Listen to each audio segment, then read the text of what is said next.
नमस्कार, आदाब, बहुत बहुत स्वागत है आप सभी का। मैं हूं आपके साथ बुशरा खानम फहद। आप देख रहे हैं मेरा खास कार्यक्रम नजर और नजरिया। तो आपको पता है कि झारखंड में फिलहाल क्या कुछ चल रहा है, किस तरह से हेमंत सोरेन को गिरफ्तार किया गया है और उसके बाद जो समर्थन की चिट्ठी है वो सौंप दी गई है राज्यपाल को। उसके बावजूद भी राज्यपाल ने मिलने का वक्त अभी तक नहीं दिया था। अभी की ताजा खबर के मुताबिक मैं आपको ये बता दूं कि 5:30 बजे का वक्त जो है वो राज्यपाल ने मिलने का दिया है और 5 विधायक ही सिर्फ जा सकते हैं। तो ऐसे में बड़ा सवाल ये उठ रहा है कि जब बगल के राज्य, पड़ोसी राज्य बिहार में नीतीश कुमार ने समर्थन वापस लिया था, इस्तीफा दिया था, तो 5 घंटे के अंदर ही राज्यपाल ने उन्हें बुला लिया था। लग रहा था कि जैसे कोई बड़ी इमरजेंसी है, लेकिन वो तत्परता, वो इमरजेंसी झारखंड में बिल्कुल भी नजर नहीं आ रही है। सवाल ये उठ रहा है अब कि क्या ईडी के बहाने झारखंड में भारतीय जनता पार्टी कोई बड़ा खेल करने की फिराक में है। अगर अभी देखा जाए तो जो इंडिया गठबंधन है, यानी कि जो कांग्रेस है और जेएमएम है, उसके पास 48 विधायक हैं। वहीं अगर बात की जाए भारतीय जनता पार्टी की, तो उसके जो गठबंधन है उसके पास फिलहाल 29 विधायक हैं और 3 जो विधायक हैं वो इंडिपेंडेंट हैं और उनको उसी में ही शामिल करके 32 एक नंबर जो है वो कहा जा रहा है कि उनके पास है। लेकिन विपक्ष अब ये इल्जाम लगा रहा है, लगातार विपक्ष का ये कहना है कि क्या नरेंद्र मोदी सरकार इन सरकारी एजेंसीज का दुरुपयोग करके विपक्ष की पार्टियों के लिए कांग्रेस मुक्त नहीं बल्कि विपक्ष मुक्त भारत चाहती है।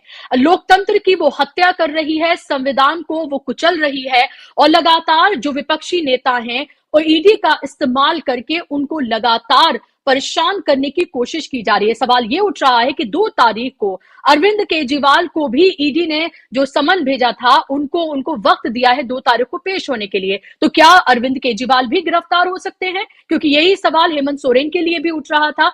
हेमंत सोरेन को अदालत में आज पेश किया गया और वहां पर उन्होंने अपनी गिरफ्तारी को इलीगल बताया और ईडी की कार्रवाई को राजनीति से प्रेरित उन्होंने बताया है। मैं आपको ये बता दूं कि ईडी ने 7 दिन की रिमांड जो है वो उनकी मांगी है। अभी देखना ये होगा कि वो मिल पाती है नहीं, लेकिन 5:30 बजे का जो वक्त है बेहद महत्वपूर्ण है, जब राज्यपाल ने मिलने का वक्त दिया है। और सवाल ये उठ रहा है, जब फ्लोर टेस्ट कराया जाएगा, तमाम विधायक जब पेश किए जाएंगे, तो क्या तस्वीर सामने उभर कर आती है। सवाल अब ये उठ रहा है कि क्या जेएमएम ने प्लान बी भी तैयार कर लिया है, क्योंकि इस तरह की खबर है कि जो विधायक है कांग्रेस के और जेएमएम के, उनको तेलंगाना भी ले जाया जा सकता है, क्योंकि उन्हें पता है कि बीजेपी किसी भी हद तक जा सकती है। मैं आपको सुनवाना चाहूंगी कि आज जब अभिषेक मनु सिंघवी ने मीडिया को मुखातिब किया, क्योंकि सुप्रीम कोर्ट में ये पूरा मामला चला गया है, कल इसकी सुनवाई सुप्रीम कोर्ट में होनी है और जो एडवोकेट जो पेश होंगे उनकी तरफ से वो अभिषेक मनु सिंघवी हैं। सुनिए आप उनका क्या कहना है, फिर मैं आगे बढ़ूंगी। कि आज जो आपने पार्टनरशिप की है एजेंसियों के साथ, जो आपने दुरुपयोग किया है संस्थाओं पे प्रहार करके, जो आपने एजेंसीज को अपना एक पपेट तो क्या कहें, उससे भी नीचे एक स्लेव बना दिया है, जिस प्रकार से आज आप हर चीज़ में किसी प्रकार का विरोध, गणतांत्रिक विरोध अंत करना चाहते हैं इस देश में। ये मूल मुद्दे देश के सामने हैं, ये मूल मुद्दे उच्चतम न्यायालय के सामने हैं और हम कल वापस आपसे बातचीत करेंगे इस विषय में। तो अभी आपने अभिषेक मनु सिंघवी को सुना, उन्होंने कहा कि किस तरह से एजेंसीज का जो है वो दुरुपयोग किया जा रहा है, उसका इल्जाम लगातार विपक्षी पार्टियों की तरफ से लगाया जा रहा है। मैं आपको ये बताती हूं कि अभिषेक मनु सिंघवी ने जब आज वो प्रेस से मुखातिब हुए तो उन्होंने कुछ बेहद महत्वपूर्ण सवाल उठाए हैं। उनका कहना है कि झारखंड में अभी तक मुख्यमंत्री क्यों नहीं नियुक्त किया गया है, आखिर बिहार में मुख्यमंत्री तुरंत कैसे नियुक्त किया गया, क्या आप पीएम कार्यालय और गृह मंत्रालय के निर्देश का इंतजार कर रहे हैं। ये राज्यपाल से उन्होंने सवाल पूछे हैं। क्या आप किसी भी कीमत पर दल बदली कराना चाहते हैं? इसका लगातार डर और डाउट जो है वो जेएमएम और कांग्रेस के जहन में है, क्योंकि उन्हें पता है बीजेपी जैसी पार्टी कुछ भी कर सकती है। क्या आप देश में विपक्ष को खत्म कर देना चाहते हैं? क्या यही आपके अमृत काल की परिभाषा है? तो ये तमाम वो सवाल हैं जो अभिषेक मनु सिंघवी ने उठाए हैं, यानी कि विपक्ष ने ये सवाल उठाए हैं। सवाल यही उठ रहा है कि लगातार अगर आप बीजेपी की वॉशिंग मशीन में शामिल हो जाते हैं तो आपके सारे पाप धुल जाते हैं, लेकिन अगर आप उनके सामने नतमस्तक नहीं होते हैं, झुकते नहीं हैं, डरते नहीं हैं, तो आपका हाल वैसा ही होता है जैसे लालू प्रसाद यादव, तेजस्वी यादव और अब हेमंत सोरेन का हो रहा है। आप इसमें टाइमिंग्स देखिए, जब लालू प्रसाद यादव और जब तेजस्वी यादव से ईडी पूछताछ करती है तो उस वक्त जो न्याय यात्रा है वो बिहार में होती है, और अब जब हेमंत सोरेन को गिरफ्तार किया गया है, एक अस्थिरता पैदा करने की कोशिश जो झारखंड में की गई है और लगातार उसमें और तमाम कवायदें अभी तेज कर दी गई है बीजेपी की तरफ से।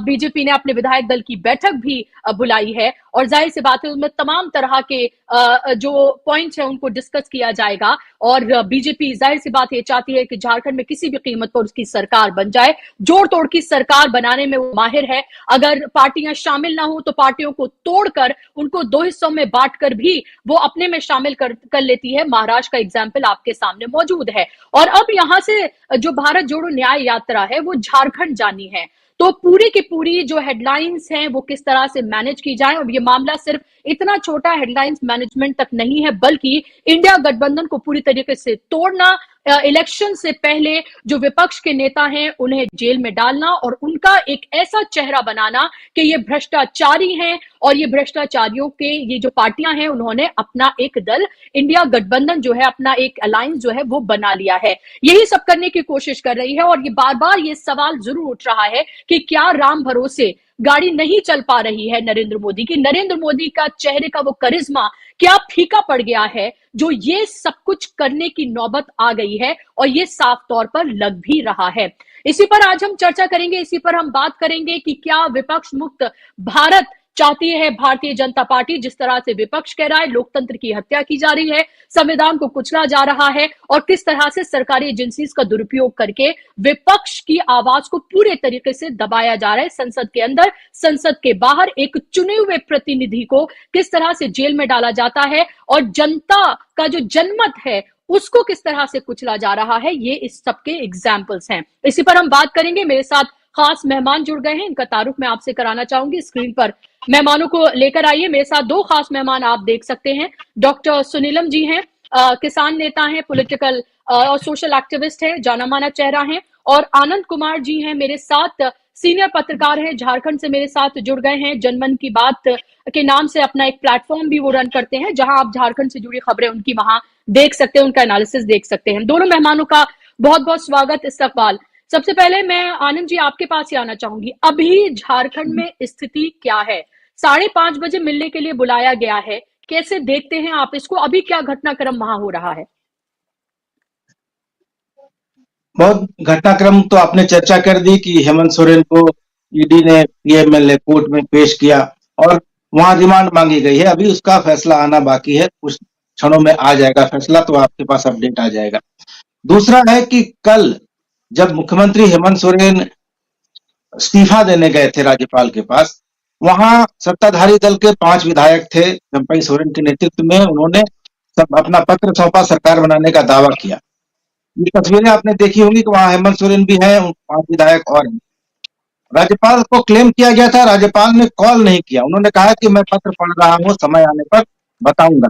आज फिर एक बार चंपई सोरेन जो विधायक दल के नेता चुने गए हैं, उनकी तरफ से एक चिट्ठी भेजी गई राज्यपाल को कि 18 घंटे से ज्यादा हो गए हैं, राज्य में कोई सरकार नहीं है, कोई मुखिया नहीं है, संवैधानिक संकट की स्थिति बनती जा रही है और बहुत दिनों तक राज्य बिना सरकार के, बिना हेड ऑफ द स्टेट के नहीं रह सकता है, तो आप हमें समय दीजिए।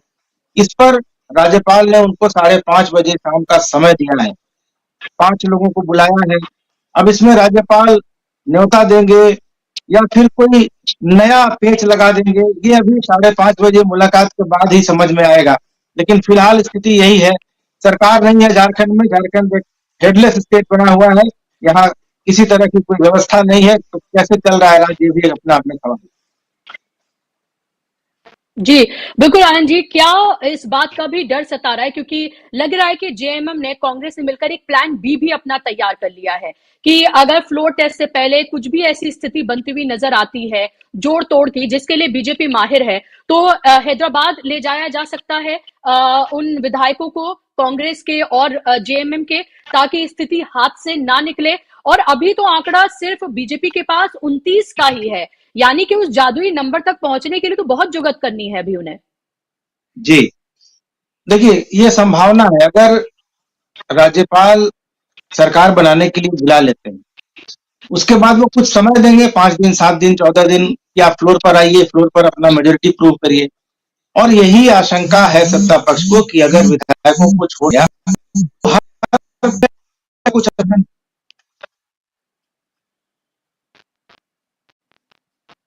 जी, आपकी आपकी आवाज ब्रेक हो गई है। मैं आपके पास आ रही हूँ आनंद जी, आपकी आवाज मुझ तक नहीं आ रही है। मैं डॉक्टर सुनीलम जी के पास जाऊंगी। डॉक्टर सुनीलम, अभी की जो स्थिति है फिलहाल, विपक्ष लगातार ये कह रहा है कि पहले तो बीजेपी कहती थी कांग्रेस मुक्त भारत, लेकिन अब ये लग रहा है कि वो विपक्ष मुक्त भारत ही चाहते हैं। जिस तरह की फिलहाल स्थितियां पैदा हो रही हैं, लालू प्रसाद यादव, तेजस्वी यादव, नीतीश कुमार का पलटी मार जाना, और उसके बाद अब हेमंत सोरेन की गिरफ्तारी, केजरीवाल पर तलवार पहले से ही लटकी हुई है। 2 तारीख यानी कि कल का दिन है उनके पास जब उनको पेश होना है। 5 समन उनको पहले ही भेजे जा चुके हैं। 1.5 दर्जन के करीब ऐसे विपक्ष के नेता हैं जो किसी न किसी मामले में ईडी के जरिए फंसाए हुए हैं, और उसमें कांग्रेस के शरद पवार से लेकर रेवंत रेड्डी से लेकर कई ऐसे नाम हैं।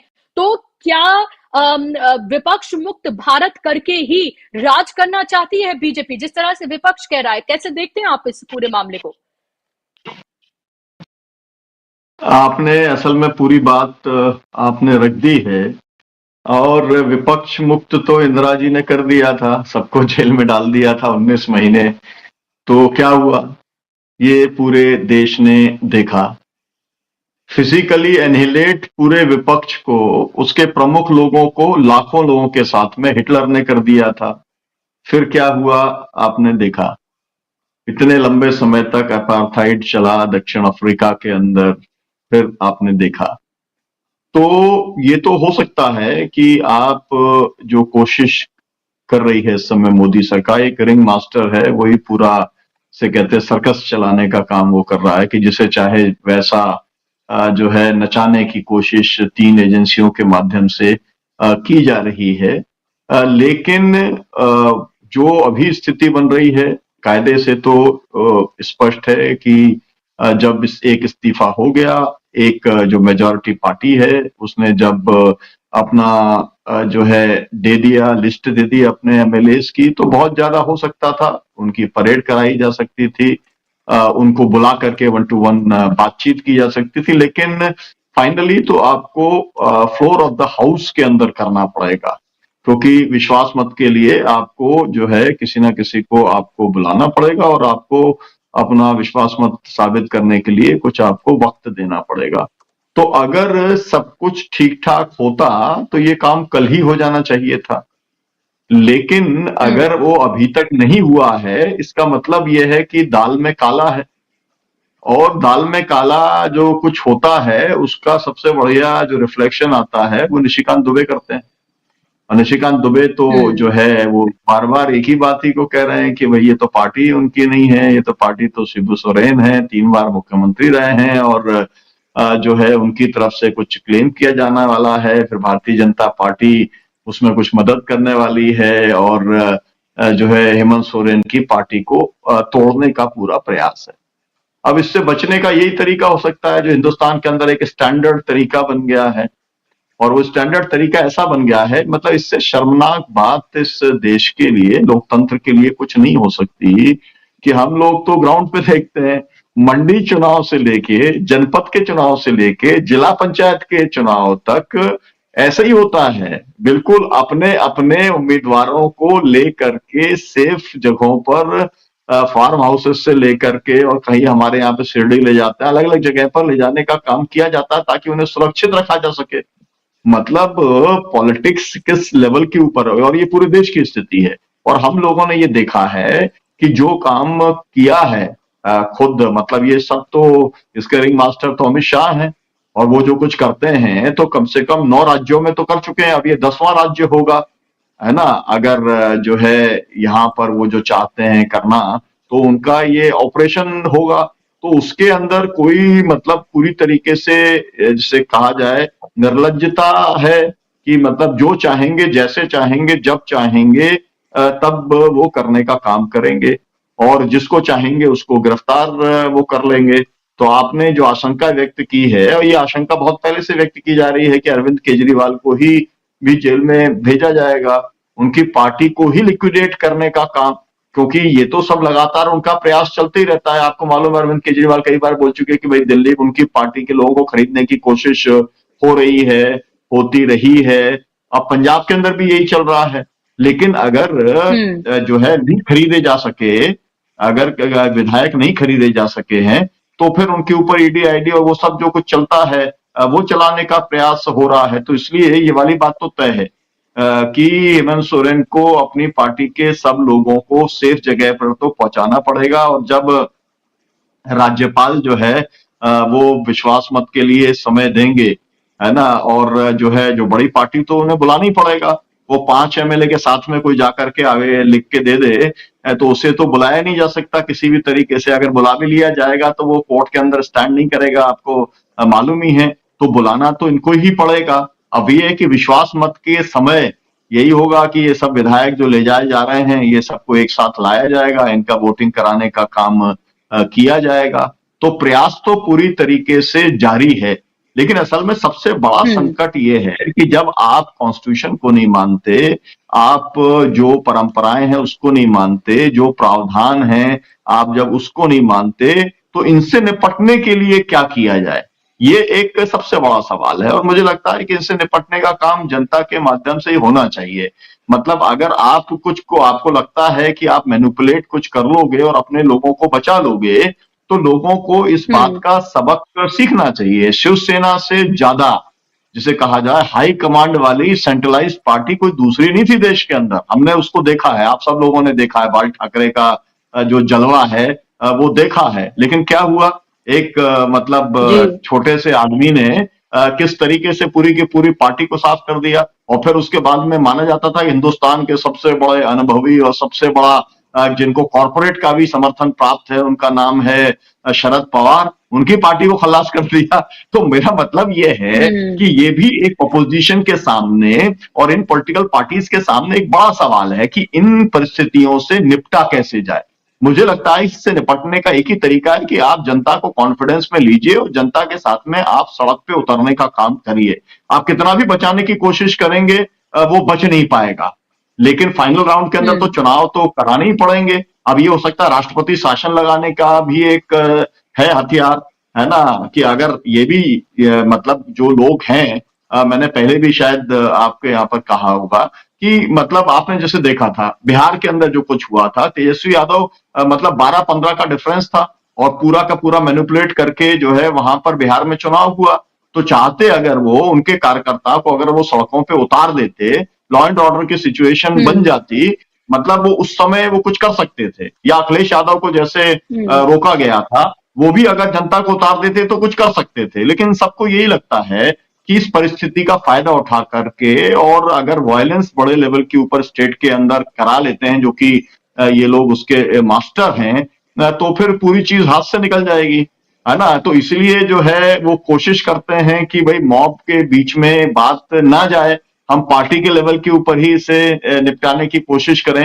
लेकिन मुझे लगता है कि वो उस स्तर के ऊपर निपटने वाला नहीं है। और इस समय जो है इतनी बड़ी मेजॉरिटी होने के बावजूद भी सरकार को बचा पाना बहुत मुश्किल होने वाला है। लेकिन अच्छी बात इसके अंदर ये है कि अभी चुनाव है, मतलब और लोकसभा के चुनाव को लेकर के ही सब कुछ किया जा रहा है।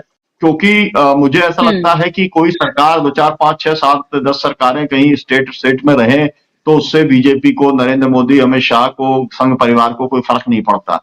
लेकिन उन्हें फर्क 2024 के चुनाव से पड़ने वाला है। तो इसीलिए उसी के लिए अभी उनका पूरी तरीके से फोकस है। और अभी इसी समय ये सब पूरा ऑपरेशन चल रहा है। तो इस समय अगर सड़क को गरमाने का काम अगर हो जाता है तो मुझे लगता है कि वो पूरा इंपैक्ट करेगा। और जैसे अचानक एक छोटे से उसको लेकर के मूवमेंट चला, और मुझे तो ऐसा भी लगता है कि जिस तरीके का उन्होंने अभी किया था, मतलब चंडीगढ़ के अंदर जो किया 20 और 16 था सीधा सीधा, और 8 को इनवैलिड करके उन्होंने एक तरीके से चुनाव को लूट लिया। अब इसके खिलाफ ही जी अगर वहां पर आम आदमी पार्टी कांग्रेस पंजाब में और पूरे देश के अंदर इंडिया गठबंधन अगर सड़क के ऊपर उतर जाता तो आपकी पूरी ताकत पूरी देश और दुनिया को दिखलाई पड़ जाती, है ना। तो वो नहीं हुआ। कल उसके बाद भी कोई कॉल आया नहीं। तो मुझे नहीं मालूम कि कौन सी स्ट्रेटेजी के ऊपर इंडिया गठबंधन काम कर रहा है, और जी एक के बाद एक लोगों को चंडीगढ़ में तो देखा था, सेक्रीफाइस होता चंडीगढ़ में चला यूथ जाएगा। कांग्रेस जी के जी चंडीगढ़ में जी यूथ कांग्रेस के जो कार्यकर्ता हैं वो सड़कों पर थे, आम आदमी पार्टी के कार्यकर्ता भी सड़कों पर थे, और उनके ऊपर पानी वगैरह का ये सब भी छिड़काव वगैरह भी ये सब भी किया गया, वो देखा हमने सड़कों पर। लेकिन आपकी बात ठीक है, मैं आपसे अग्री करती हूँ कि जिस बड़े पैमाने पर उतरना चाहिए और इसको एक जन आंदोलन बनाना चाहिए, उसकी कमी दिखती है। एक तरफ हम देखते हैं राहुल गांधी वो अपना काम कर रहे हैं, वो सड़कों पर हैं, संवाद कर रहे हैं, हजारों की तादाद में भीड़ उमड़ रही है, एक तरह का एक क्रेज है उनके लिए। वो बंगाल और बिहार जहां पर उतना बड़ा कांग्रेस का जनाधार नहीं माना जाता है, वहां पर भी अगर इतनी बड़ी तादाद में लोग उनको देखने उनको सुनने के लिए आ रहे हैं, तो लग रहा है देश में अगर कोई एक शख्स काम कर रहा है लोकतंत्र संविधान को बचाने का, तो वो राहुल गांधी एक सबसे बड़े चेहरे के तौर पर जरूर उभरते हैं। लेकिन आनंद जी, मेरा सवाल मुझे है कि मुझे हेमंत सोरेन भी एक फाइटर की जी नहीं नहीं, मैं केवल इतना कह रहा जी हूं कि जो जो कुछ भी मिल रहा है जन समर्थन, उसमें जो कुछ देश में चल रहा है उसका भी बहुत बड़ा रोल है। बिहार के अंदर जो जी उनको जितना बड़ा जन सैलाब उन्हें किशनगंज के अंदर या कटिहार या वहां पर उसमें मिला, वो इस कारण से मिला कि लोगों की वो प्रतिक्रिया थी। जो कुछ बिहार के अंदर किया गया था उसकी प्रतिक्रिया थी। और ऐसी तरीके से अभी वो 8 दिन जब रहेंगे झारखंड के अंदर, और जो कुछ झारखंड में चल रहा है, वो हर लोग तो चाहते हैं ना कि भाई आखिरकार इस परिस्थिति से कौन निकालेगा। तो जिससे आशा की किरण दिखती है, लोग वहां पर जाकर के खड़े हो जाते हैं। तो लोग तो तैयार हैं, मैं यही कह रहा हूं आपसे। लेकिन जी लीडर्स जी को तय बिल्कुल करना है कि वो कितना आर पार करने को तैयार है। मतलब ईडी के मैसेज जेल में जाएंगे या आंदोलन से जेल में जाएंगे, इतनी चॉइस है, जेल में तो जाना ही जाना। जी जी बिल्कुल, जाहिर सी बात है जनता तैयार है और हाथों हाथ वो ले रही है। जो लीडर उनके बीच जाकर उनकी बात को उठाता है, वो जोखिम उठाता है, सड़क पर उतरता है। ये बात बिल्कुल वाजिब है आपकी। और आनंद जी, हमने देखा हेमंत सोरेन भी एक फाइटर की भूमिका में नजर आए। उन्हें डराने की, इंटिमिडेट करने की कोशिश की गई, लेकिन अब वो इंटिमिडेट भी नहीं हुए और डरे भी नहीं। वो उस वॉशिंग मशीन का हिस्सा भी नहीं बने जहां पर सारे पाप धुल जाते हैं। पार्टी भी उनकी अभी इंटैक्ट नजर आ रही है फिलहाल की अगर स्थिति की हम बात करते हैं। 5:30 बजे का जाहिर सी बात है सब इंतजार कर रहे हैं जब चंपई सोरेन जाएंगे राजभवन और मुलाकात करेंगे। लेकिन सवाल ये कि अभी जो उनके समर्थक हैं और जो झारखंड की जनता है वो क्या सोच रही है। हमने देखा कि जो जेएमएम के कांग्रेस के कार्यकर्ता हैं वो तो सड़क पर थे, क्या उसमें जनता भी बड़े पैमाने पर थी? क्या उनको ये लगा कि उनके जनमत जो है उसके साथ खिलवाड़ किया जा रहा है? उन्होंने चुनकर भेजा था इस सरकार को और चुने हुए मुख्यमंत्री को जेल में भेज दिया जाता है, और बड़े बड़े केसेस में रेप और इससे भी ज्यादा घिनौने केसेस में जो लिप्त होते हैं नेता और उनको एक पार्टी का समर्थन प्राप्त है या पार्टी का हिस्सा है, उनके साथ ऐसा कुछ नहीं होता है। देखिए बुशरा जी, अभी डॉक्टर सुनीलम को मैं सुन रहा था, उन्होंने बड़ी अच्छी बात कही कि जो लड़ाई सड़क पर लड़नी चाहिए, उससे लड़ने से जो नेता इंडिया अलायंस के हैं वो पता नहीं क्यों पीछे हो जा रहे हैं। हेमंत सोरेन पर जब ईडी की कार्रवाई चल रही थी तो लगातार जेएमएम के कार्यकर्ता उनके आसपास, आवास के आसपास हजारों की संख्या में जमा थे। कल भी करीब 14 से 15 हजार समर्थक थे जो मुख्यमंत्री आवास के आसपास थे। और आज जेएमएम ने बंद कॉल किया था हेमंत सोरेन की गिरफ्तारी के खिलाफ। ये अच्छा राजनीतिक मौका था कि आप लोगों को सड़कों पर जमा करते, भले ही उसके चलते आपको राष्ट्रपति शासन लगाने का बहाना मिल जाता, वो अलग बात थी, लेकिन इससे एक मैसेज जाता कार्यकर्ताओं में। आपने उस मौके को गंवा दिया। कल आपका एक भी कार्यकर्ता एक शब्द नहीं बोला जब मुख्यमंत्री को गिरफ्तार करके ले जाया गया, राजभवन में उनसे इस्तीफा कराया गया, कोई एक आवाज नहीं आई सड़कों से। आज भी बंद कॉल करने के बावजूद ये बाकायदा प्रेस नोट जारी करके जेएमएम ने बात वापस ले लिया कि इससे राष्ट्रपति शासन लगाने का बहाना मिल जाएगा। जब आप आंदोलन से घबराएंगे, जब आप गिरफ्तारियों से डरेंगे, राष्ट्रपति शासन से डरेंगे, तो फिर लड़ाई कैसे लड़ेंगे?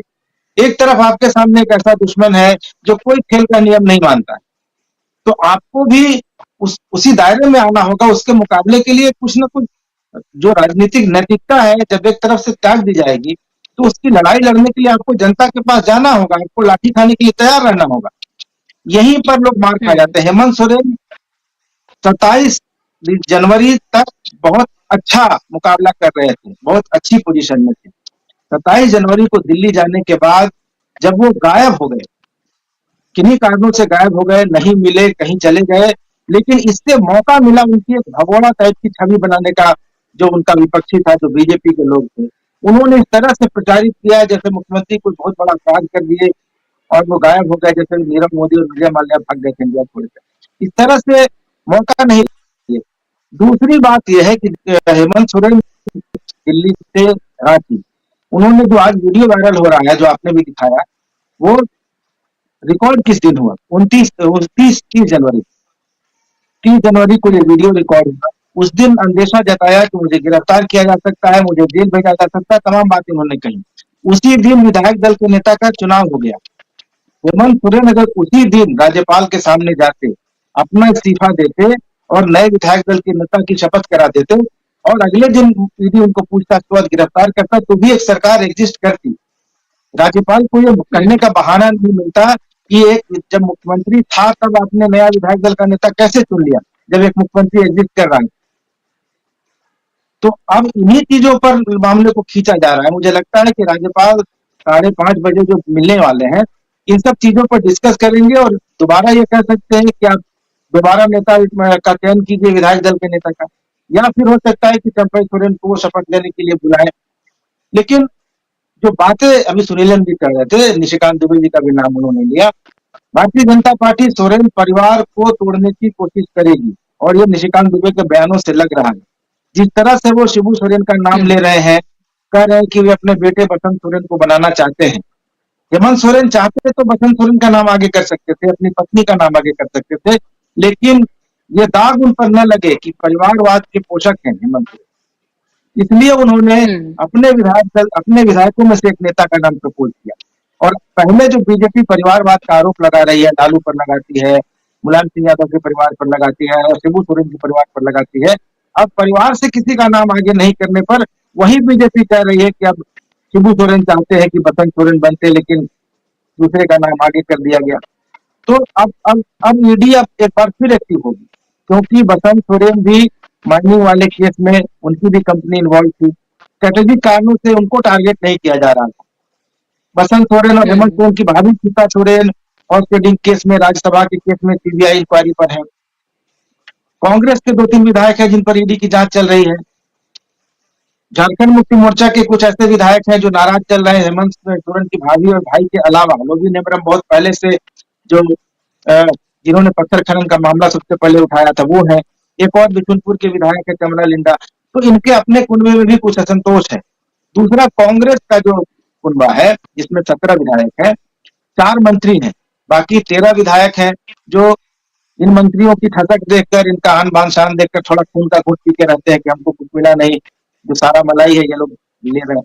उनमें कुछ असंतोष है और उनमें कुछ ऐसे लोग भी हैं जिनके ऊपर चार्जेस हैं जो एजेंसियों के दायरे में है। तो मुझे लगता है कि अगर इसीलिए हो सकता है कि लोगों को ले जाकर कहीं शिफ्ट किया जाए, हैदराबाद ले जाने की बात हो रही है। लेकिन बीजेपी का फोकस ये नहीं है कि कोई सरकार बने और उसमें बीजेपी समर्थन देकर सरकार बने, क्योंकि जिस हद तक ये लड़ाई पहुंच गई झारखंड में, बीजेपी ऐसी किसी सरकार में शामिल नहीं होगी। बीजेपी का पूरा फोकस है कि या तो फ्लोर ऑफ द हाउस पर सरकार गिरा दी जाए या राष्ट्रपति शासन लगा दिया जाए पहले, या फ्लोर ऑफ द हाउस के गिरने के बाद भी कोई स्टेबल गवर्नमेंट नहीं बन सकती है। और झारखंड में लोकसभा के चुनाव के साथ ही विधानसभा का चुनाव करा लिया जाए, ये बहुत पहले से बीजेपी के नेता मांग करते भी आ रहे हैं। सरकार को बर्खास्त करने की भी मांग इससे पहले कर रहे थे। तो मुझे लगता है कि चीजें इस तरह से जाएंगी कि या तो फ्लोर ऑफ द हाउस पर सरकार गिरा के और राष्ट्रपति शासन लगाया जाएगा और उसके बाद चुनाव कराए जाएंगे साथ में। तो मुझे चीजें इस तरह बढ़ती हुई दिखाई दे रही हैं। जी, बिल्कुल। बहुत ही महत्वपूर्ण बातें आपने कही हैं और बहुत टेक्निकल पॉइंट हैं। डॉक्टर सुनीलम, क्या आपको भी लग रहा है कि 5:30 बजे का वक्त बहालत मजबूरी दे दिया गया है चंपई सोरेन को? 5 विधायकों के साथ उनको बुलाया है। क्या आपको लग रहा है कोई टेक्निकल चीजें फंसाई जा सकती हैं? क्योंकि हमें ये पता है कि राज्यपाल और स्पीकर की भूमिका ऐसे वक्त में कितनी महत्वपूर्ण हो जाती है। तो जाहिर सी बात है स्पीकर उनके पक्ष के नहीं है, लेकिन राज्यपाल के जरिए क्या कुछ कराया जा सकता है वो हमने बहुत सारी सरकारों में देखा है। तो क्या कोई टेक्निकल पेच जो है वो फंसाए जा सकते हैं ताकि कुछ टाइम बोरो किया जा सके और उसमें बीजेपी अपना खेल करे, जिसकी तरफ आनंद जी ने इशारा किया है? क्या एक और सवाल इसी में जुड़ा हुआ, क्या आपको लगता है ये राज्य छत्तीसगढ़ की तरह बीजेपी के लिए बहुत इंपॉर्टेंट है? क्योंकि जिन मित्र की बात राहुल गांधी करते हैं, अडानी, उनके लिए राज्य बहुत महत्वपूर्ण है, क्योंकि खनिज पदार्थ किस तरह से वहां पर हैं और किस तरह से वो रिच है इस मामले में। क्या इस तरफ भी कोई ना कोई डाउट जाता है?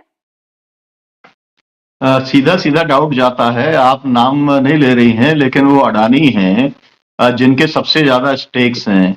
और अडानी जो है सरकारों को डिस्टेबलाइज करने का और विधायकों को खरीदने का, वो पैसे का इंतजाम करते रहे हैं। ये आरोप बार बार लगता रहा है। और क्योंकि सीधा सीधा लाभ उनको मिलता है अपने अनुकूल सरकारें बनने के बाद में। और ये भी एक बात तथ्य है, इसको जो है बताएंगे आनंद जी बताएंगे इसको, कि देश में जो आंदोलनकारियों की ताकत है वो सबसे बड़ी ताकत झारखंड के अंदर है।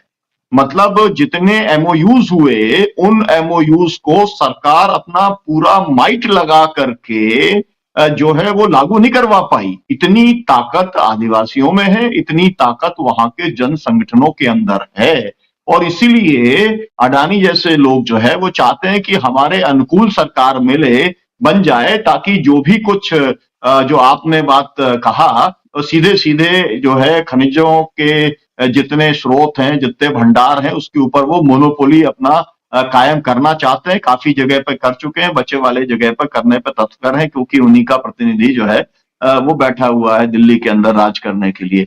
अब इसके बात ये है कि देखिए, अगर टेक्निकली राज्यपाल जो चाहे वो कर सकता है, लेकिन महाराष्ट्र के अंदर आपको मालूम है कि सुप्रीम कोर्ट ने भी जो रूलिंग दिया, इसके पहले भी कई राज्यों को लेकर के सुप्रीम कोर्ट रूलिंग दे चुका है कि लोगों ने अपने पावर का मिसयूज करने का काम किया है, और उसके खिलाफ में एक तरीके से स्ट्रक्चर्स पारित करने का काम भी किया है। लेकिन और उसके कारण आपको मालूम है महाराष्ट्र का तो हटाया भी गया राज्यपाल, क्योंकि बिल्कुल ऐसी शर्मनाक स्थिति बन गई थी कि उनको विड्रॉ करना पड़ा।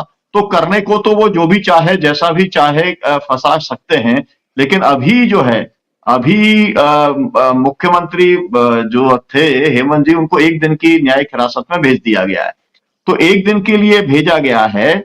इससे ऐसा मुझे लगता है कि जो 14 दिन का रिमांड जो था, अगर पूरा मामला फिक्स होता तो फिर जो है 14 दिन का रिमांड जाता। अगर 1 दिन की हिरासत के अंदर भेजा है, तो मुझको ऐसा लगता है कि कहीं ना कहीं इस बात की संभावना है कि जो क्लेम किया गया है कि भाई 47 हमारे पास में मेंबर्स है, तो उनको ही अवसर देना पड़ेगा और एक उनको समय दे देंगे कि भाई आप 36 घंटे में जो भी जितना भी टाइम वो देते हैं, उसके समय वो विश्वास मत अपना जो है वो विधानसभा के अंदर जो है वो साबित करें। अभी एक विकल्प तो उनके पास में जरूर बचा रहेगा कि जितने ये विधायक इकट्ठे हैं, ये जाकर के एक परेड कर सकते हैं। मतलब बाकायदा प्रेस के सामने, पूरे राज्यपाल के सामने अपनी मेजॉरिटी जो है, क्योंकि अभी तो वो सब एक साथ एक जगह पर है ना, एक बार वहां से छूटे तो फिर क्या होगा उसकी कोई गारंटी नहीं ले सकता, कोई नेता भी नहीं ले सकता, कोई नहीं ले सकता। लेकिन जब तक एक साथ है, एक साथ जो है, तब तो अभी तो फिलहाल परेड कराई जा सकती है। मुझे लगता है कि शायद ये रास्ता पार्टी जरूर चुनने का काम करेगी। अगर 5:30 बजे उनके अनुकूल कोई निर्णय नहीं होता तो वो परेड के लिए ही वो जाएंगे। और ये परेड जो है राज्यपाल समय दे ना दे जो है किया तो जा ही सकता है। आप राज्यपाल के गेट के ऊपर तो सब विधायक एक साथ पहुंच ही सकते हैं। पूरे देश के सामने गिनती तो कराई जा सकती है। और तो मेरा मतलब ये है कि ये सब तो ड्रामा जिसे कहते हैं कि वो सब तो चलने वाला है, और इस सब से बहुत छिछा-लदर हो रही है। और मैं इस बात को जरूर आपसे कहना चाहता हूं, देखिए कि भाजपा बहुत डरी हुई पार्टी है, बहुत अपने आप को असुरक्षित जो है मानती है। अगर उसे लगता था कि भाई राम मंदिर के सहारे हम जो है अपना पूरा का पूरा वैतरणी पार कर लेंगे, तो फिर उसको कोई जरूरत ही नहीं थी जो उन्होंने न्याय यात्रा को जाकर के वहां पर असम के चीफ मिनिस्टर के माध्यम से क्या एफआईआर करवाई और जो है मैं गिरफ्तारी कर दूंगा, क्या क्या सब उसने किया, पोस्टर फाड़े, जो है लोगों को रूट बदलवाया। और उसके बाद भी जो कुछ होता रहा है उससे ये पता चलता है कि ये बात समझ में आ गई है भारतीय जनता पार्टी को, या दोनों जो लोग हैं, या ये कहा जाए चारों जो लोग हैं, उनको ये बात समझ में आ गई है कि रामलला के माध्यम से हम वैतरणी पार नहीं कर सकते। और इसीलिए अब जो है आपने देखा कि आज ज्ञान वापी का जो है मामला, पूजा आज शुरू हो गई है ना। तो अब पूजा वहां पर शुरू कर दिया, मतलब एक और मुद्दा लेकर के आ गए हैं वो। तो एक उनको लग रहा है कि किसी भी तरीके से हम इतने आसानी से, मतलब बिहार के अंदर ऑपरेशन कर दिया, तो अब तो उन्हें लगना चाहिए ना कि भाई बिहार में नीतीश हमारे साथ आ गए हैं, तो अब तो कोई मेजोरिटी की दिक्कत नहीं है, 400 पार करना है या 450 पार करना, जो भी कुछ करना है। क्योंकि ईवीएम वाला मामला भी सामने आ गया है कि 7 में से 4 जो जी। हैं वो डायरेक्टर्स, भाजपा वाले डायरेक्टर्स हैं, पदाधिकारी उसके डायरेक्टर्स बने हुए हैं। तो वो इतने घबराए हुए हैं कि इतनी छोटी सी स्टेट के अंदर वो इतना बड़ा ऑपरेशन करना चाहते हैं, क्योंकि असल में सबसे बड़ी घबराहट उनको जो है वो है दक्षिण भारत से। और दक्षिण भारत के अंदर 130 सीटें हैं, उस सीटों के उसके अंदर कहीं पर कोई कुछ कर नहीं पा रहे हैं, है ना। तो अब उन्हें लगता क्या है, उनके पास में क्या बचा है, उनके पास में बिहार है, झारखंड है, उनके पास में जो है ये अपना महाराष्ट्र है और बंगाल है, इसी के अंदर कुछ जुगत अपनी जमानी है। तो इसीलिए ये सब कुछ ऑपरेशन चल रहे हैं। और मुझे लगता है कि जब तक चुनाव नहीं होगा तब तक एक के बाद एक राज्य में ऑपरेशन कहीं ना कहीं होता हुआ आपको बराबर दिखलाई देगा। और ये जो तीनों एजेंसियां हैं वो जब यहां से इस एपिसोड को वो क्लोज करके आगे बढ़ेंगे, तो शायद वो अरविंद केजरीवाल की तरफ चले जाएं, वहां पे कुछ गिरफ्तारी वगैरह करें, वहां का कुछ चलाएं। मतलब कुल मिलाकर के जब तक इलेक्शन डिक्लेयर नहीं होता है तब तक इस तरीके का जी। पूरा ड्रामा, और जिसका नैरेटिव ये है, जो बात आपने उल्लेख की थी, नैरेटिव ये है कि विपक्ष जो है वो भ्रष्टाचारी है, वो परिवारवादी है, और वो गवर्न करना नहीं जानता, वो एकजुट नहीं रह पाता, और हम ही हैं जिसको इल्म पर्याप्त है, और हम ही देश के ऊपर शासन कर सकते हैं। लेकिन माफ करिएगा, जी। कांग्रेस पहले ऐसे जी। ही अपने आप को वो भी ऐसे ही क्या कहा जाए, पोर्ट्रे करते थे अपने आप को, लेकिन उससे काम चलता नहीं है। फाइनली तो जनता है ना, फाइनली जनता ही बिल्कुल, सब कुछ तय बिल्कुल। करती है। आप और कितनी सवाल योजना और बनाए, सवाल सब यही जनता यही उठ रहा ध्वस्त है। कर देती है। जी। जी। बिल्कुल सुनीलम जी। और सवाल यही यही उठ रहा है कि ये जो सब कुछ हो रहा है, जो आंखों के सामने हो रहा है, और जो जनता है वो भी तो देख रही है, क्या उसके जहन में ये सवाल नहीं उठ रहे होंगे, क्या उसके जहन में ये परसेप्शन नहीं उठ रहे होंगे कि तमाम विपक्ष के नेताओं को ही एजेंसीज क्यों टारगेट कर रही हैं? क्या उनके जहन में ये सवाल नहीं उठ रहे होंगे, जिनकी एक लंबी फहरिस्त है, जिन नेताओं की, जिनको पानी पी पी के कोसा प्रधानमंत्री ने और अमित शाह ने, और उसके बाद वो उनकी पार्टी में शामिल हो गए तो उनके सारे दाग जुड़ गए, और बड़े बड़े नेता हैं, बड़े बड़े नाम है, और एक लंबी फहरिस्त है, और अभी भी उनकी कोशिशें जारी हैं। तो ये सब भी क्या जनता की समझ में नहीं आ रहा होगा? ये भी एक जो है वो अहम सवाल है। और इसीलिए आनंद जी, मैं ये पूछना चाह रही थी आपसे कि अगर झारखंड की हम बात करते हैं, तो क्या आपको लग रहा है कि जो खेल बीजेपी करती है, जो हमने लगातार कई राज्यों में हमने देखा, क्या उस तरह से झारखंड में वो कामयाब नहीं हो पा रही है? क्या हेमंत सोरेन की जो स्ट्रैटेजी है वो बीजेपी पर भारी पड़ गई है क्या? देखिए, मुझे यही बात समझ में नहीं आ रही है कि जिस पार्टी के पास झारखंड की लोकसभा की 14 में से 12 सीटें हैं, वो ऐसा रिस्क आखिर इस समय में क्यों ले रही है?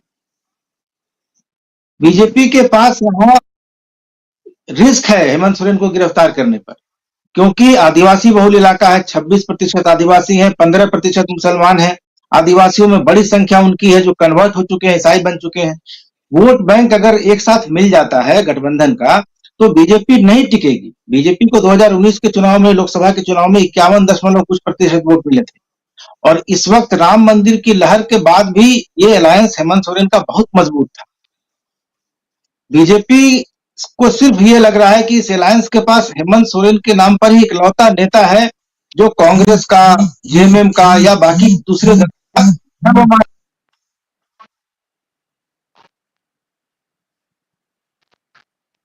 जी।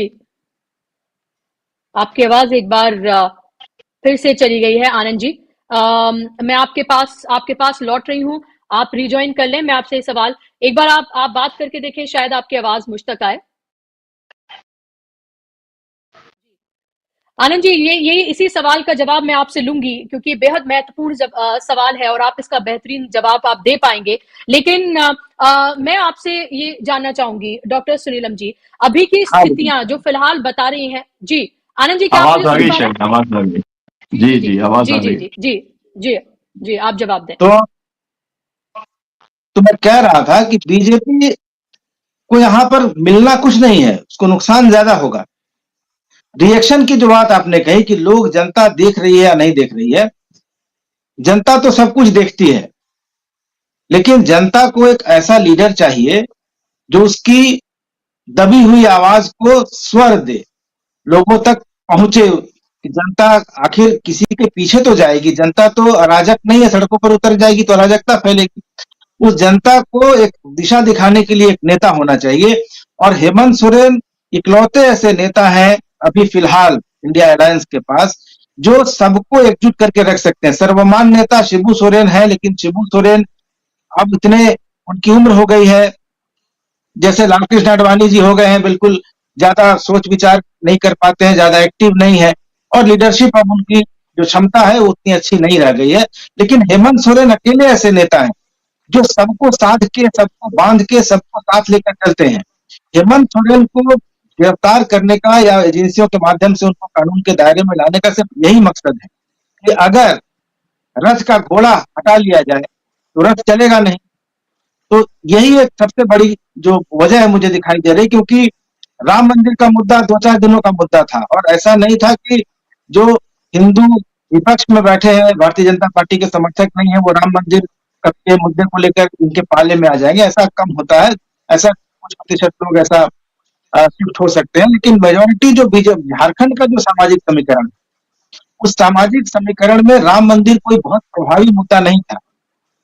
इसलिए बीजेपी को इस बार लग रहा था कि अगर इसका नेता ही अंदर कर दो, क्योंकि देखिए सरकार बनाने में सबसे बड़ी दिक्कत क्या हो गई कि चंपई सोरेन जिनको विधायक दल का हम्म नेता बनाया गया, संगठनात्मक दृष्टि से बहुत मजबूत नहीं है, मैनेजिंग एबिलिटी उनके पास नहीं है। वो एक अच्छे व्यक्ति है, सौम्य व्यक्ति है, सीधे साधे आदिवासी नेता है, 6 बार विधायक रहे हैं, लेकिन गठबंधन को जिस तरह से साधा जाता है, इस तरह की टिकड़मों से जैसे निपटा जाता है, इसमें मसल पावर भी चाहिए, मनी पावर भी चाहिए, मैनेजमेंट भी चाहिए, और हेमंत सोरेन के नहीं रहने से झारखंड में ऐसा कोई नेता नहीं है इस अलायंस के पास जो इन चीजों को मैनेज करेगा। और यही बीजेपी चाह रही है कि एक बात आप, कल जो सुनीलम साहब बोल रहे थे, कल राजभवन के बाहर 43 विधायक खड़े थे, 5 विधायक राजभवन के अंदर थे, 43 विधायक बाहर थे। वे कह रहे थे कि हमको परेड करनी है आपके सामने, राजभवन ने इजाजत नहीं दी, उनको बाहर निकाल दिया गया राजभवन। हम्म उतना ज्यादा मौका मिलेगा, उतनी ज्यादा संभावना बनेगी। तो लेकिन इससे लाभ बीजेपी को क्या हो रहा है मुझे अभी तक समझ में नहीं आ रहा। बस यही समझ में आ रहा है कि आप टीम के कैप्टन को अंदर कर दीजिए तो बाकी पूरी टीम बिखर जाएगी। बस यही मकसद मुझे लग रहा है, क्योंकि वोटों पर कोई बहुत ज्यादा असर बीजेपी को फायदे के रूप में नहीं होगा, नुकसान भले हो जाएगा। जी, बिल्कुल, क्योंकि पहले से वो मैक्सिमम पर है, अब इससे ज्यादा उसे और क्या सीटें मिलेंगी। और दूसरा जी ये कि जैसा आपने कहा कि पार्टी को बिखेरना चाहती हैं, और दूसरी बात वो जो मैंने कहा कि अपने मित्र को जो फायदा पहुंचाना है, तो वहां उनको सरकार चाहिए अपनी, ताकि अब जो खुला मित्र खेल है वो किया जा मित्र सके। मित्र का जिक्र मैं छूट गया। मैं, रघुवर दास की सरकार थी, बीजेपी की सरकार थी 2014 से 2019 तक। अडानी का हम्म एक बड़ा पावर प्लांट लग गया गोड्डा में, बहुत बड़ा पावर प्लांट है, और उसकी सारी बिजली बांग्लादेश को जाती है।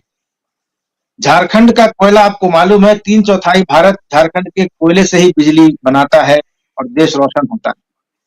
तो ये इकलौता कोयले पर कब्जा ही अगर जिसका हो जाएगा, वो पूरे भारत की हम्म बिजली, भारत की इलेक्ट्रिसिटी को कंट्रोल कर लेगा, पूरे भारत की इकोनॉमी को कंट्रोल तो वैसे भी पहले से कर रहे हैं। तो अडानी का तो बहुत बड़ा इंटरेस्ट है। और रघुवर दास की सरकार 5 साल नहीं रहती झारखंड में तो अडानी का प्लांट भी नहीं लगा होता। आप जानते हैं, उन्होंने कहा झारखंड तो आंदोलन की धरती, आजादी के पहले से सिद्धू कान्हू का जो विद्रोह हो हम्म उस समय से लेकर और बिरसा मुंडा के विद्रोह तक 17-18 बड़े विद्रोह हैं। हालांकि हमें इतिहास की किताबों में इन सबके बारे में नहीं पढ़ाया जाता, कुछ पढ़ाया जाता है, लेकिन झारखंड की धरती जितनी लड़ाकू रही है, झारखंड के आदिवासी जितने अपने हक अधिकार और शोषण और इन सब चीजों के खिलाफ लड़ते रहे हैं, भारत में ऐसा कोई उदाहरण नहीं होगा जिस इलाके में इतने ज्यादा विद्रोह हुए होंगे, सत्ता के खिलाफ, शोषण के खिलाफ, अंग्रेजों के खिलाफ, महाजनों के खिलाफ। तो ये तो आंदोलन की धरती है। बीजेपी तो हाल के कुछ समय से यहाँ उसने पैठ बना ली है, नहीं तो ये तो जमीन ही थी, वामपंथियों की जमीन रही है, कांग्रेस की जमीन रही है। अब चूंकि कुछ समय से 2014-2019 के चुनाव में बीजेपी 12-12 सीटें ले आती है, लेकिन 2005 का लोकसभा चुनाव याद करेंगे, बीजेपी के पास सिर्फ एक सीट थी, बाबूलाल मरांडी। उन्होंने भी 2006 में भारतीय जनता पार्टी छोड़ दी थी, तो भारत तो बीजेपी का आंकड़ा शून्य पर आ गया था 2005।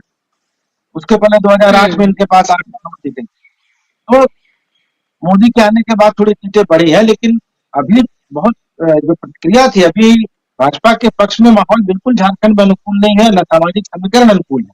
और इसलिए मुझे लग रहा है कि ये सब किया जा रहा है कि शिबू सोरेन इकलौते नेता थे, अब वो इतने एक्टिव नहीं है, उतने कारगर नहीं रह गए हैं अपनी शारीरिक क्षमताओं के कारण। तो हेमंत सोरेन एक बचे जी थे। अब अगर वो नहीं रहेंगे लीड करने के लिए, तो ये पूरा ऐलान, पूरी प्लानिंग, सारा कुछ बिखर जाएगा। बस यही उद्देश्य मुझे दिखाई। बिल्कुल, उद्देश्य तो साफ बिल्कुल सामने नजर आ रहा है, उसकी तरफ आपने पूरे तौर पर न सिर्फ इशारा किया है, खुल के आपने बताया है और सुनीलम जी ने भी बताया है। और फिलहाल जो दर्शक मेरे साथ अभी जुड़े हैं उनसे उनको मैं एक बार बता दूं कि 5:30 बजे का वक्त दिया गया है, राज्यपाल से मिलने का उस वक्त का इंतजार किया जाएगा। और उसके साथ साथ जो न्यायिक हिरासत जो है वो सिर्फ 1 दिन की दी गई है हेमंत सोरेन की, हालांकि रिमांड जो है वो 10 दिन की मांगी गई थी और कल भी इस मामले की जो सुनवाई है वो जारी रहेगी। तो कल का दिन भी महत्वपूर्ण है, कल भी सुनवाई जारी रहेगी, कल भी कोर्ट में पेश किया जाएगा हेमंत सोरेन को और 10 दिन की रिमांड जो है वो मांगी गई थी। जी बताया था ओवर इनवॉइसिंग करके कितना करोड़ों रुपया कमाया है, ये सब तो पब्लिक डोमेन के अंदर है। और वो पूरा मोनोपोलाइज करके एक समय में जैसा प्राइवेट खदानें हुआ करती थी, उसके बाद में प्राइवेटाइजेशन खत्म करके फिर नेशनलाइजेशन हुआ था ना। और अब तो पूरा का पूरा बाकायदा इस प्रपोजल के ऊपर काम चल रहा है कि कोल इंडिया ही सौंप दिया जाए अडानी को, है ना। तो उसके अंदर इसीलिए इस सरकार का बहुत बड़ा रोल है। नहीं तो मैं जो है आनंद जी से पूरा तरीके से मैं सहमत हूं कि भाई बीजेपी की जब ज्यादातर सीटें आपके पास में हैं तो लाभ क्या इससे होगा। हानि होने वाली ये है कि देखिए आदिवासी जो है, आदिवासी का एक जुड़ाव लंबे समय तक कांग्रेस के साथ में रहा है। और वो इसे कहते हैं कि एक उसका मतलब वो इंदिरा गांधी के जमाने से जो कहा जाए, उसके पहले से भी कहा जाए, तो आप वो एक रिवाइवल की स्थिति बन सकती है। अब मैं इसके ऊपर जरूर टिप्पणी करना चाह रहा था कि देखिए जब सब 19 महीने सब विपक्ष के नेता जब जेल में थे तब कौन था बाहर करने वाला। कुछ लड़कों ने जो है अपने कैंटीन के कुछ रेट्स बढ़ने के खिलाफ में गुजरात के अंदर आंदोलन किया और वो बढ़ करके जेपी आंदोलन बन गया, उसने सरकार पलट दी, उसने क्या क्या लोकतंत्र की बहाली कर दी। तो मामला ये है कि लीडरशिप तो लोग मतलब निकल आते हैं और लोग तलाशते रहते हैं। अब आप मतलब वो नाम लेना, कई लोग आजकल बहुत परहेज करते हैं, लेकिन आप बताइए ना सेना के एक ट्रक ड्राइवर को जिन्हें अन्ना हजारे जी कहते, कहां से लोग लेके आ गए थे, वो कौन से लीडर थे, है ना। उनकी क्या एक तरीके से पूरे देश के अंदर क्लाउड था या उनकी बड़ा भारी संगठन था, कुछ नहीं, लोग लेके आ जाते हैं। तो मेरा कहने का मतलब ये है कि जो ये ब्लंडर होगा तो ऐसा नहीं है कि अगर हेमंत सोरेन नहीं होंगे तो कुछ होने वाला नहीं है। क्योंकि फाइनल राउंड में जो आपने सवाल किया था कि भाई जनता अगर मानस बना लेती है तो फिर कोई ना कोई एक ऐसी चिंगारी उठ जाती है कि वो फिर सब तरफ वो पूरा फैल जाता है। इस समय सबसे बड़ा जो एक मतलब कहा जाए कि जो जरूरत है वो ये है कि इंडिया की लीडरशिप मैदान में उतरे। हर चीज का एक ही इलाज है, वो बाकी कुछ आप समझौते कर लो, चाहे मोदी जी से कर लो तो कुछ नहीं निकलेगा, आप चाहो अडानी से कर लो तो कुछ नहीं निकलेगा। आपका एक ही रास्ता जाता है आपके पास में कि जनता के बीच में जाकर के आप ये कहो कि भाई इस संकट से इस देश को उबारो, जनता जो है आपको साथ देगी, ऐसा मेरा विश्वास है। जी, बिल्कुल। और यही करना होगा। और ज़ाहिर सी बात है, डरे तो नहीं है ये नेता, क्योंकि अगर डरे होते तो शायद इंडिया गठबंधन इन महीनों में पूरी तरीके से बिखर चुका होता। तमाम तरह के चैलेंजेस के बावजूद भी अगर ये 28 दलों का, अब 27 हो गए, नीतीश कुमार चले गए हैं, तो ये जो दल आपस में इकट्ठा हुए हैं और अभी भी साथ हैं, बहुत बड़े-बड़े चैलेंजेस हैं इन लोगों के सामने। हर तरीके से डराया, सताया, धमकाया जा रहा है, सरकारें गिराई जा रही हैं, नेताओं को जेल भेजा जा रहा है, पार्टियों को तोड़ा जा रहा है, विधायकों को खरीदा जा रहा है, सब कुछ किया जा रहा है खुले तौर पर। मतलब कुछ ढका छुपा भी नहीं है, सब कुछ खुले तौर पर है, सब कुछ जनता देख रही है। मुझे या हमारे हमारे एक्सपर्ट को कुछ बताने की जरूरत भी नहीं है, ये इस तरीके से किया जा रहा है। उसके बावजूद भी अभी भी ये दल साथ हैं। जो सीट शेयरिंग को लेकर कुछ बातें बिगड़ भी रही हैं, लेकिन वो इंडिया गठबंधन को छोड़ने के लिए तैयार नहीं है। और उसके ऊपर से राहुल गांधी की यात्रा, तो ये सब कुछ देखना होगा कि जो अगर बहुत कुछ नाउम्मीदी चल रही है, तो बहुत सारी चीजें ऐसी भी हैं अभी इलेक्शन से पहले जो कि उम्मीद भी देती हैं। और जाहिर सी बात है, जिसकी तरह सुनीलम जी इशारा कर रहे हैं, या मैंने या आनंद जी ने बात की, कि जब सब सारी उम्मीदें खत्म हो रही होती हैं, तो जनता ही है वो एक लौ जलाती है। लेकिन उस जनता के दिमाग को भी इन 10 सालों में पूरी तरीके से ना सिर्फ हैक किया गया है, बल्कि पूरे तरीके से कैप्चर कर लिया गया है। और वो हर चीज को झुककर तस्लीम करने वाली एक तरह से जनता भी बनती हुई नजर आ रही है, उसका एक बड़ा हिस्सा है। वो हमने बहुत सारी चीजों में देखा है, चाहे जब जीएसटी लागू की गई हो, कोविड के दौरान मिसमैनेजमेंट हो, या उससे पहले नोटबंदी हो, ऐसे बहुत सारे एग्जाम्पल्स हैं, ऐसे बहुत सारे लॉज हैं जो थोपे गए हैं। उसके बावजूद भी हमने वो बड़ा जन आंदोलन नहीं देखा है। अब तक 2 आंदोलन की मैं यहाँ पर बात करूंगी, एक किसान आंदोलन और दूसरा सीएनआरसी के खिलाफ शाहीन बाग आंदोलन। ये 2 बड़े आंदोलन हैं जो इतिहास में दर्ज हैं। अब देखना होगा कि शाम आधे घंटे के बाद ही पता चल जाएगा कि आखिर क्या कुछ आगे की तैयारी जो है वो की गई है। राज्यपाल क्या सीधे तौर पर न्योता देते हैं या कुछ तकनीकी पेच जो है वो फंसाए जाते हैं, ये बेहद महत्वपूर्ण है और कल का दिन केजरीवाल के लिए बहुत महत्वपूर्ण है। बहुत शुक्रिया आप दोनों मेहमानों का कार्यक्रम का हिस्सा बनने के लिए, अपना कीमती वक्त देने के लिए, और शुक्रिया आप तमाम दर्शकों का भी कार्यक्रम का हिस्सा बनने के लिए। आज के कार्यक्रम में बस इतना ही। नमस्कार।